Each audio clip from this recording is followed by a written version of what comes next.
bit in time to start why we started Ebusco and why we are doing the things that we are doing. Buses are one of the biggest polluters in inner cities. Between 40 and 60% of the emissions. This bus was at that time already able to drive 200 kilometers without recharging. We were the first one with a whole vehicle type approval in the world on an electric bus, and we were allowed to bring 72 passengers in our bus. But at that time they said, electric buses, Peter, you're completely crazy. This is never going to work because it's double the price of a diesel bus. You know, maybe you can drive 70 kilometers and let's say you need to charge for 14 hours, so it will never work. But we kept pushing, and we already very fast got a first customer in Finland, in Helsinki, and this was very good for us because this was the most extreme conditions in Europe. And as you maybe know, one of the challenges with electric buses is cold temperatures, or let's say in general electric vehicles, cold temperatures. So this was the perfect spot for us to really test our buses to the most extreme, because that's the only thing, let's say, or let's say not the only thing we look at, but the most important thing we look at. And let's say air quality and emissions we also find important, but that's the number 2 for us. And they said, yeah, very nice, 200 kilometers, but 200 kilometers is not enough. Yeah, we need to have 300 kilometers in the city, because then if we have the 300 kilometers, we can drive 80% of our lines. And the 72 passengers you have now on your whole vehicle type approval is also not enough. We want to have 90 or more, because our diesel bus at the moment can also bring 90. Because otherwise I need to buy 1.2 bus of your bus, your electric bus, compared to our diesel bus. Let's say that has been very important in our history, is that governments and cities said, but listen, we are getting a bigger and bigger problems with our air quality in cities. So for you maybe TCO is the number 1, but for us air quality and the living environment and the living space for our people is the most important. So then the cities and governments said they started to make tenders towards rewarding more points towards zero emission. So not TCO was the number 1 anymore, but the TCO moved to the second, and air quality and the living space got the number 1. So we kept pushing. We went from the 2.0 to the 2.1. We went from low voltage to high voltage. We got more efficiency on batteries, driveline. We went from the 2.1 to the 2.2, and that's where we are now at this moment. Only this year we will deliver more than 150 2.2s. We are very proud of this product. We want to do it in partnerships, because we think to make this transition as easy as possible, we best do it in partnerships. So we have a few very important, I will get back later to that. One, we have a partnership with Deutsche Bahn regarding long range. Deutsche Bahn said, yeah, we have a lot of city buses, but we have even more Überlandbusse, as they say in Germany, region buses.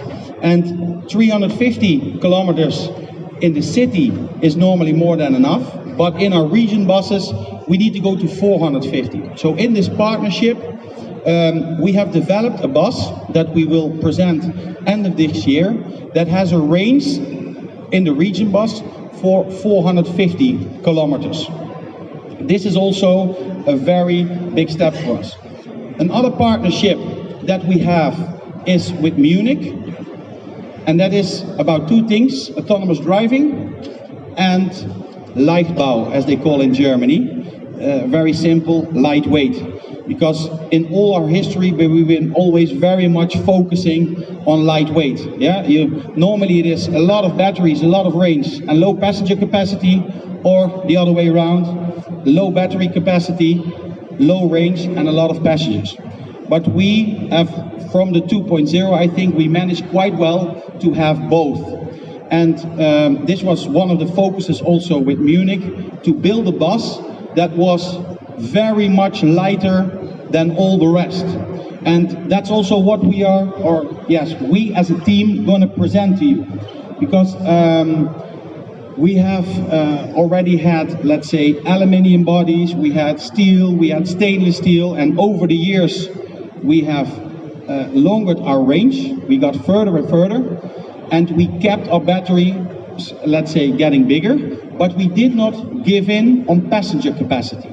And this was, of course, also an extremely important point. So today, you see it behind me, we have the Ebusco 3.0. What is unique about this bus is that it's made of composites. So no normal steel, no aluminium, it's mainly all composites, because we have said, how can we make, let's say, a big breakthrough? We want to really make a game changer in this world, that we can make the transition from normal fossil fuel buses towards electric zero emission buses as easy as possible. So we said one of the main focuses that we have is lightweight. So we got a black program, as they call it. We got a big team from people that have a lot of experience in aerospace and have a lot of experience in composites, because this is not so easy to find in the world, because, let's say, it's not used a lot. From 2014 we have been working very hard on this black program, as they call it, and we are extremely proud to present the Ebusco 3.0 to you today, because we really think that this will be a game changer in zero emission buses. I also would like to thank our whole team from Ebusco and Pondus for the tremendous amount of work that they put in, and, let's say, the vehicle that we are presenting to you today. I'm going to count down and we're going to pull it off, and I will give you later, let's say, more details why we think this bus is quite unique. So again, I'm very proud that you're here. We're going to count down 3, 2, 1, 0.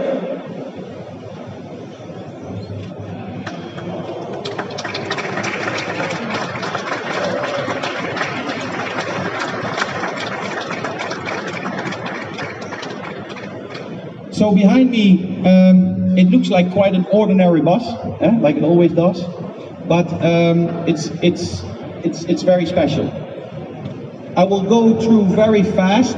We have press kits for the ones who are interested in it with more detailed information, but I will go through the unique things.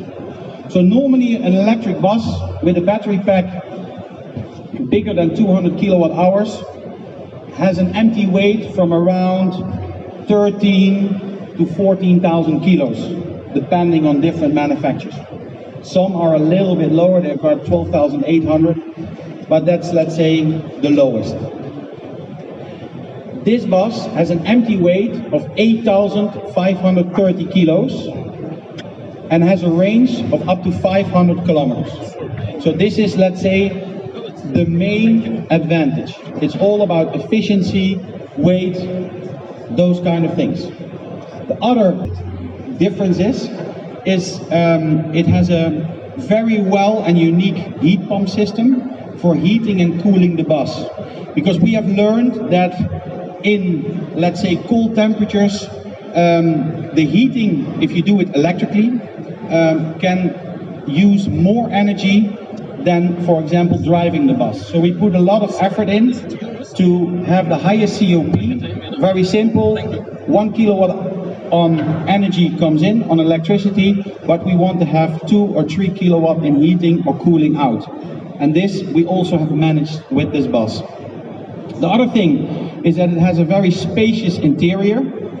This bus, you will see, it has only singles in the rear. So we managed to get a lot of more space between the rear wheels on the rear axle. So even people with a wheelchair are able to get in from the third door and go to the second door without any obstacles. I hope you have the time to later see this. The other point is it doesn't have mirrors anymore. It only has cameras for safety, easier, damage, a lot of things that are very important for operators, and we think also for the drag it is very important. The other thing is this bus has a complete flat floor. You will also hopefully see that later. It doesn't not only have a complete flat floor, but it also has the batteries in the floor. So our center of gravity is extremely low. This means our whole roof is empty except in the front, the heat pump system, but for the rest, it's not in this bus yet, but it will come later in a couple of months.